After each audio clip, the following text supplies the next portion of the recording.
Hello everyone, my name is Aniruddh from Adarsh senior secondary school Khai Shergarh.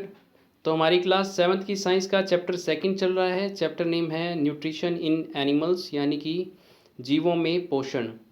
तो पिछला जो वीडियो था हमारा, उसके अंदर हमारा जो टॉपिक रहा है वो था कि डाइजेस्टिव सिस्टम क्या है, डाइजेस्टिव सिस्टम के पार्ट्स कौन कौन से हैं। तो डाइजेस्टिव सिस्टम के पार्ट्स में हमने किया था माउथ और बक्कल कैविटी से रिलेटेड, ठीक है, जिसके अंदर हमने टंग के बारे में पढ़ा था कि जीभ और उसके जो कार्य होते हैं वो हमने पिछली वीडियो के अंदर कंप्लीट कर लिए थे। तो नेक्स्ट पार्ट इज़ जो है वो टीथ से रिलेटेड है, यानी कि ये भी बक्कल कैविटी का ही पार्ट होता है। तो let's start. Teeth in humans, teeth grow twice in their life time. तो इंसानों के अंदर जो दांत होते हैं वो 2 बार आते हैं, यानी कि इंसानों को 2 दांतों के सेट प्राप्त होते हैं। First set of 20 teeth appears during infancy, यानी कि जो पहले दांतों का सेट होता है वो होता है 20 दांत का, ठीक है, जो कि बच्चे जब इंसान छोटा होता है यानी कि बच्चा होता है तब उसको ये 20 दांतों का जो सेट होता है वो उसके माउथ में अपीयर होता है। These teeth are called milk teeth, और जो पहले दांत आते हैं उनको कहा जाता है मिल्क टीथ, यानी कि दूध के दांत। The milk teeth falls off one by one and new set of 32 permanent teeth is formed by the age of 12 or more। जब ये मिल्क टीथ गिर जाते हैं तो उसके बाद फिर जो दूसरा सेट होता है दांतों का वो इंसान के बक्कल कैविटी के अंदर अपीयर होता है, यानी कि फिर से आ जाते हैं दांत। तो ये जो दांत होते हैं ये संख्या के अंदर 32 होते हैं, यानी कि 32 होते हैं, और ये 12 वर्ष की उम्र तक या फिर 13 से 14 वर्ष तक ये आ जाते हैं। These 32 teeth are called permanent teeth and last for the rest of our life। तो ये जो 32 दांत आते हैं इनको परमानेंट टीथ कहा जाता है, यानी कि ये फिक्स होते हैं और ये इंसान की जीवन भर तक उसके रहते हैं।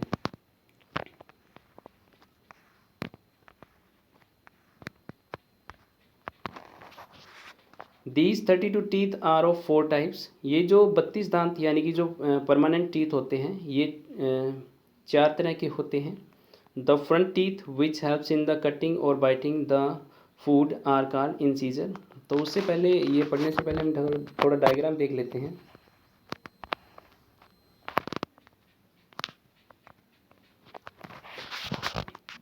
तो यहाँ पे जो आगे की तरफ होते हैं 4 टीथ, यहाँ पर ये वाले,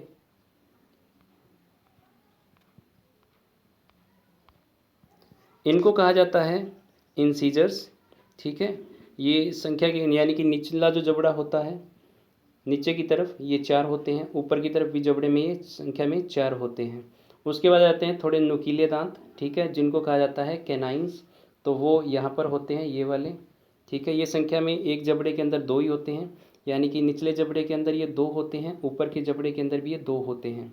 तो इनको कहा जाता है कैनाइंस, ठीक है।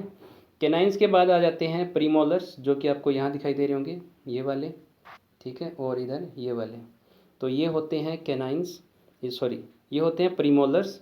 और प्रीमोलर्स के बाद जो पीछे की तरफ होते हैं इनसे थोड़े साइज़ में बड़े, उनको कहा जाता है मोलर्स। तो ये पीछे वाले जो हैं इनको कहा जाता है मोलर्स। तो 4 तरह के जो दांत हैं वो हमारे जबड़े के अंदर पाए जाते हैं। तो कौन कौन से हैं? जो आगे की तरफ फ्रंट में होते हैं उनको कहा जाता है इंसीजर्स। उसके बाद आ जाते हैं कैनाइंस, जो कि यहाँ पे होते हैं, थोड़े नुकीले होते हैं ये। उसके बाद आ जाते हैं प्रीमोलर्स, और उसके बाद आ जाते हैं molars.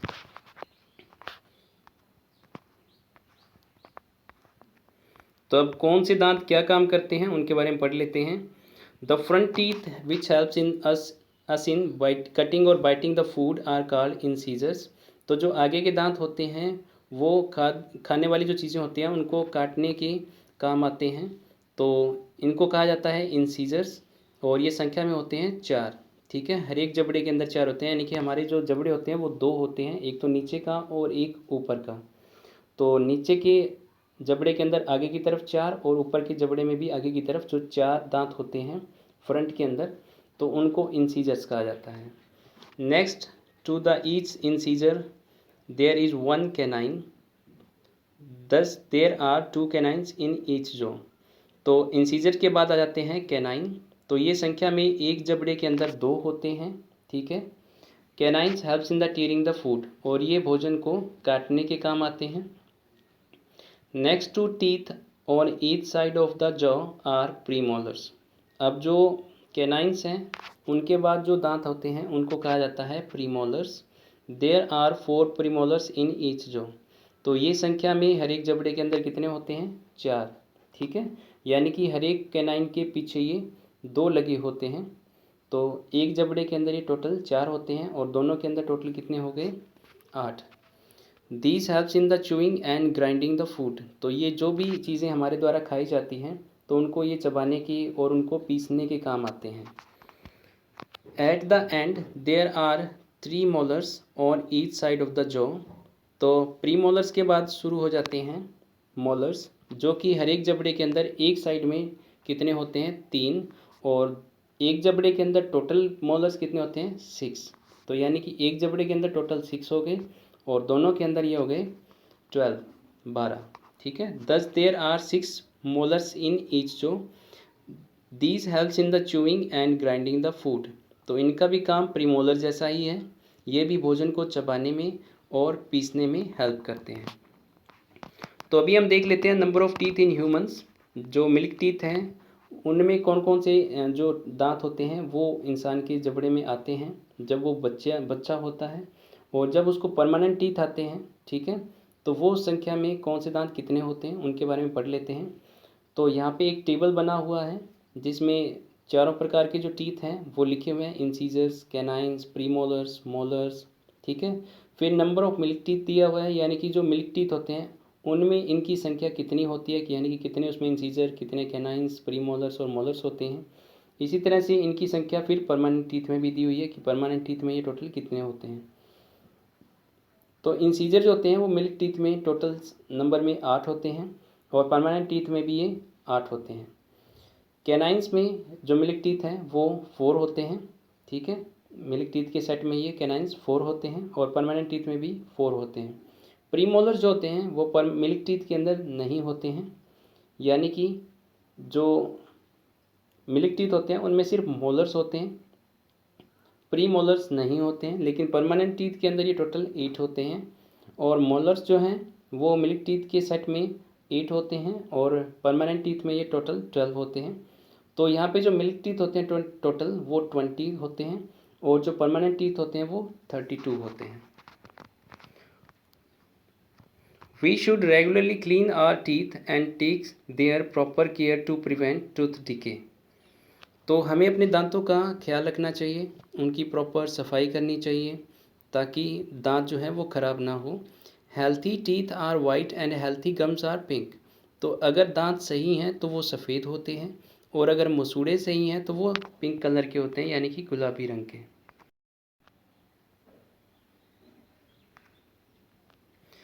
If proper care is not taken, teeth becomes yellowish due to the formation of a sticky film containing food particles, saliva and bacteria. This is called plaque. तो अगर हम दांतों को प्रॉपरली साफ़ नहीं करते हैं, ठीक है, तो इससे क्या है कि जो दांत है वो पीले रंग के हो जाते हैं, उनके ऊपर एक कवरिंग हो जाती है, यानी कि एक कवर चढ़ जाता है उनके ऊपर। तो वो किससे बना होता है? वो होता है फूड पार्टिकल का, यानी कि जो बचा हुआ भोजन है उससे, या जो हमारे मुंह के अंदर लार होती है, स्लाइवा जिसको हम कहते हैं, उसका, और बैक्टीरिया का कम्बिनेशन होता है। यानी कि तीनों चीज़ मिलके क्या करती है, हमारे दांतों के ऊपर एक कवर बना देती है और ये जो कवर बनता है इसको कहा जाता है प्लक। तो plaque damage the gums hold the teeth. तो ये प्लक क्या करता है, ये मसूड़ों को ख़राब करता है और मसूड़े ही होते हैं जो हमारे दांतों को मजबूती प्रदान करते हैं, यानी कि उनको सपोर्ट देते हैं। तो अगर मसूड़े ख़राब होंगे तो दांत जल्दी गिर जाएंगे, ठीक है, यानी कि वो दांत जो है वो ठीक नहीं रहेंगे। The plug absorb sugar and starchy food materials. The bacteria in the plug convert sugar and starch into acid. तो अगर कोई भी इंसान भोजन करने के बाद दांतों को साफ़ नहीं करता है तो उसके माउथ के अंदर, उसके टीथ के पास प्लग की फॉर्मेशन हो जाती है, ठीक है। अब ये प्लग के अंदर जो ये प्लग क्या करता है, ये शुगर यानी कि जो बचा हुआ भोजन है उसके अंदर जो कार्बोहाइड्रेट्स होते हैं उनको ये सोख लेता है, ठीक है, जैसे कि शुगर है, स्टार्च है, इनको ये सोख लेगा। अब क्योंकि ये जो प्लक है ये किससे बना होता है, फूड पार्टिकल से, स्लाइवा से और बैक्टीरिया से। तो इसके द्वारा जब शुगर और स्टार्च को सोखा जाएगा तो जो बैक्टीरिया इसके अंदर होते हैं वो क्या करते हैं, इस शुगर और स्टार्च को किस में कन्वर्ट कर देते हैं, किस में बदल देते हैं, एसिड के अंदर यानी कि अम्ल के अंदर। The acids of form dissolves the tooth enamel and leads to the formation of cavity in the tooth. तो जब ये एसिड बनेगा तो ये दांतों को ख़राब करता है और दांतों के अंदर छेद होने शुरू हो जाते हैं।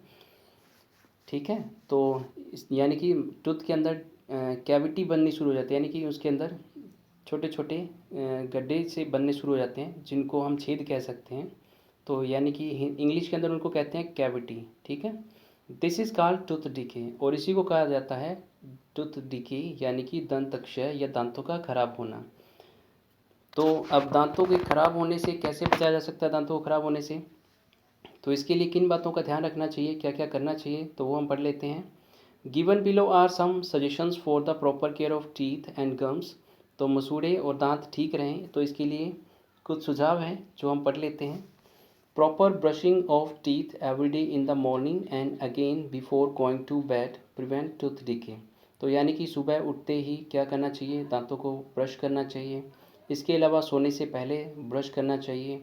Massage your gums gently with the soft brush. तो एक सॉफ्ट ब्रश से दांत जो मसूड़े होते हैं उनको मसाज करना चाहिए, उनकी मालिश करनी चाहिए। सेकंड है wash your mouth thoroughly with the water after every meal. यानी कि भोजन करने के बाद दांतों को अच्छे से साफ़ करना चाहिए, माउथ को अच्छे से साफ़ करना चाहिए। Eat self cleaning food such as raw vegetables, carrot, radish, cabbage, fresh fruits, particularly citrus fruits. तो ऐसा भोजन लेना चाहिए जो हमारे मुँह को साफ़ रखे। ठीक है, हमारे जो मुँह के अंदर जो बचा हुआ भोजन है उसको भी वो साफ़ कर दे। जैसे कि जो सब्जियां होती हैं, हरी सब्जियां होती हैं, ठीक है, गाजर है, मूली है, जो पत्ता गोभी या जो बंद गोभी जिसको हम कहते हैं, या जो फ्रूट्स होते हैं मेनली जो सिट्रस फ्रूट्स यानी कि जैसे कि संतरा है, नींबू है, ठीक है, गुआवा है, अमरूद है। तो ये चीज़ें क्या करती है, हमारे मुँह को साफ़ रखती हैं। Avoid eating sticky and sugary foods and sweets, chocolates, toffees, ice cream etcetera.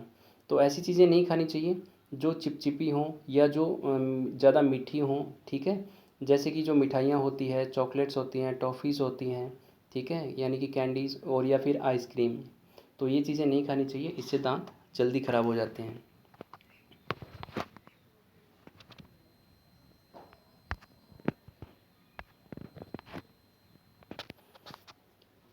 The tooth teeth helps in the cutting the bulk food into the smaller pieces by chewing. The process of digestion start here with the help of saliva secreted by the salivary glands.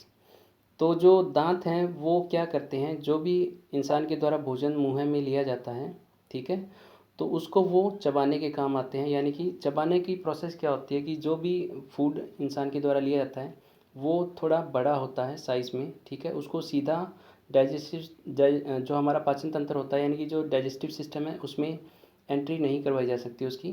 तो इसलिए दांत क्या करते हैं, उसको smaller particles के अंदर तोड़ते हैं।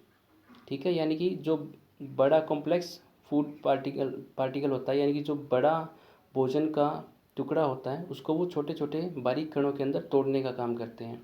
तो यानी कि जो दांत होते हैं वो भोजन को चबाकर उसको स्मॉलर पीसेस के अंदर यानी कि छोटे टुकड़ों में तोड़ देते हैं। The process of digestion start here with the help of saliva secreted by the salivary glands. तो उसके बाद जो पाचन का प्रोसेस है वो शुरू होता है। ठीक है, और ये पाचन का जो काम है भोजन की वो हमारे माउथ से ही शुरू हो जाता है। ठीक है, यानी कि हमारी बक्कल कैविटी से ही शुरू हो जाता है। तो यहाँ पर जो भोजन को पचाने का काम कौन शुरू करता है, वो है स्लाइवरी ग्लैंड्स। ठीक है, यानी कि हमारे माउथ की चारों तरफ कुछ ग्लैंड्स लगी होती है, कुछ ग्रंथियाँ लगी होती है जो दांतों से बाहर की तरफ होती हैं। तो उनको स्लाइवरी ग्लैंड्स या जिनको लार ग्रंथि कहा जाता है। तो इनसे स्लाइवा निकलता है, लार निकलती है जो भोजन को पचाने में सहायता करती है। तो इन्हीं के बारे में पढ़ लेते हैं। नेक्स्ट है स्लाइवरी ग्लैंड्स, जिनको हिंदी में लार ग्रंथि या लालारस ग्रंथि भी कहा जाता है। The salivary glands releases A digestive juice called saliva. तो जो स्लाइवरी ग्लैंड्स होती हैं, जो ग्रंथियां होती हैं, उनसे एक जूस निकलता है जो कि पाचक जूस होता है। डाइजेस्टिव जूस होता है जिसको स्लाइवा या फिर लार कहा जाता है। Saliva makes the chewed food wet and slippery. अब पहला काम तो क्या होता है स्लाइवा का कि वो जो भी दांतों के द्वारा जो भोजन को बारीक तोड़ा जाता है, ठीक है, उसको बारीक तोड़ने में ये सहायता करती है, यानी कि भोजन को चबाने में ये सहायता करती है। कैसे करती है? ये भोजन को जब इंसान के द्वारा या हमारे द्वारा जो भोजन चबाया जाता है तो भोजन गीला हो जाता है, तो ये भोजन को वेट यानी कि नमी युक्त करने का काम करती है, गीला करने का काम करती है, और फिर दांतों के द्वारा उसको आसानी से चबाया जा सकता है।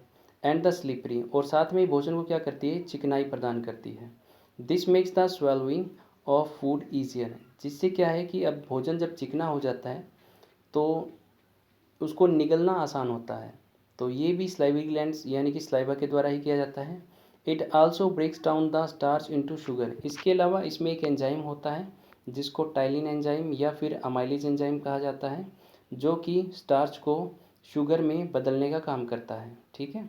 तो यानी कि स्टार्च को शुगर में बदलने का काम यहीं से शुरू हो जाता है स्लाइवा के द्वारा। तो भोजन का जो पाचन है वो यहीं से शुरू हो जाता है। Next part of our digestive system is food pipe और ईसोफेगस। जो ईसोफेगस की स्पेलिंग है इसमें ओ साइलेंट रहेगा, ठीक है। हमारा जो प्रोनाउंसिएशन रहेगा यानी कि इसको जब हम बोलेंगे स्पेलिंग को तो वो ई से शुरू करेंगे, तो इट्स ए ईसोफेगस, ठीक है। ओ को हम नहीं बोलेंगे यानी कि ओ इज़ साइलेंट, तो ओ जो है वो साइलेंट रहेगा, तो स्पेलिंग इज़ ईसोफेगस। तो फूड पाइप या फिर ईसोफेगस क्या होता है? तो पहले तो हम डायग्राम के अंदर इसको देख लेते हैं। तो यहाँ पे डायग्राम है, आपको दिखाई दे रहा होगा। तो यहाँ पे जो ये वाला पार्ट है, ये वाला, ठीक है, ये जो आपको पाइप जैसी आकृति यहाँ पे नज़र आ रही है, तो इसी को ईसोफेगस या फिर फूड पाइप या हिंदी में कहे तो भोजन नली इसको कहा जाता है। तो इसी के बारे में है। आफ्टर द फूड इज स्वेल्व्ड, क्योंकि जैसे ही बक्कल कैविटी के अंदर से दांतों के द्वारा जब भोजन को चबाकर उसको निगला जाता है, ठीक है, तो गले से नीचे उतरते ही भोजन किस में एंटर कर जाता है? ये चला जाता है भोजन नली के अंदर यानी कि फूड पाइप या ईसोफेगस के अंदर। It moves down through oesophagus to the stomach.